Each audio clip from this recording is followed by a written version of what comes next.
Sanskrit chapter 1 मंगलम पाठ। प्रथम पाठ है मंगलम पाठ कहाँ से मंत्र संकलित है? तो मंगलम पाठ पदात्मक है। मंगलम पाठस्य रचनाकारक अस्ति महर्षि वेदव्यासः। यह संपूर्ण संसार किसके द्वारा अनुशासित है? परमात्मा के द्वारा।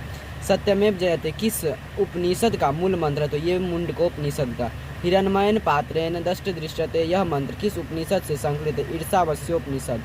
सत्य का मुख किस पात्र से ढका है? हिरण्मय पात्र से। मंगलम पाठ में कुल कितने मंत्र? मंगलम पाठ में कुल 5 मंत्र। ये कितना हुआ टोटल ऑब्जेक्टिव? 7 वो। हाँ, सतस्य पिहितम सुखम तो हिरण्मयेन पात्रेण। ना निरितम तो सत्य का कभी असत्य का कभी विजय नहीं होता है और सत्य का कभी क्षय नहीं होता है। यथा डैशयन दानम समुद्रे नघ। मंगलम पाठ कहाँ से संकलित है? उपनिषद से। मंगलम पाठ कहाँ से संकलित है? उपनिषद से। अनोर्यानम महतो मह्यानम मंत्र किस उपनिषद का मूल मंत्र? ये कंठोपनिषद का मूल मंत्र है। कहता है नदियां नाम और रूप को छोड़कर किस में मिलती है? तो मेरे प्यारे बच्चे समुद्र में मिलती है। किससे मिलती है मेरे प्यारे बच्चे? समुद्र में मिलती है।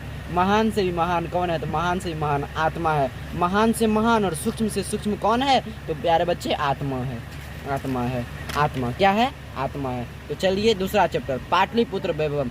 किसकी काल में पाटलिपुत्र की रक्षा व्यवस्था अति उत्कृष्ट थी? चंद्रगुप्त मौर्य। बुद्ध काल में पाटलिपुत्र नगर का नाम था पाटलीग्राम। की रहे पाटलीग्राम। गांधी सेतु कहाँ है? तो गांधी सेतु कहाँ है? तो पाटलिपुत्र नगर यानी वही पटना जहाँ गोलगिरी है। पटना की नगर की पालिका देवी कौन है? वही पटन देवी। कौन? पटन देवी। कुटनीमता काव्य के रचनाकार कौन है? दामोदर गुप्ता। किस महापुरुष का जन्म स्थान पाटलिपुत्र? तो सिखों के 10वें गुरु गोविंद सिंह, जिसका जन्म स्थान कहाँ है? पटना में है। सिखों के 10वें गुरु, अरे वही गुरु गोविंद सिंह। कहता है पाटलिपुत्र किस प्रांत की राजधानी है? तो पाटलिपुत्र जो हमारा है वो बिहार की राजधानी है।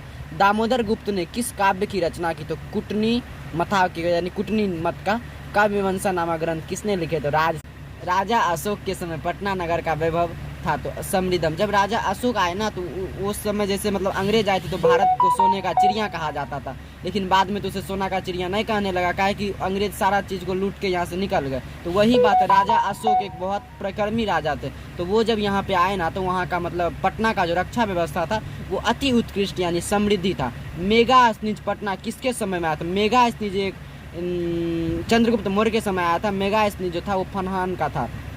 पाटलिपुत्र पटना के नाम से कब प्रसिद्ध हुआ? तो मध्यकाल में।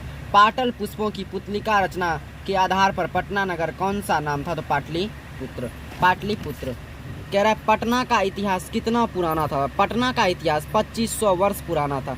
यूनान का राजदूत था तो मेगास्थनीज। कोमोदी महोत्सव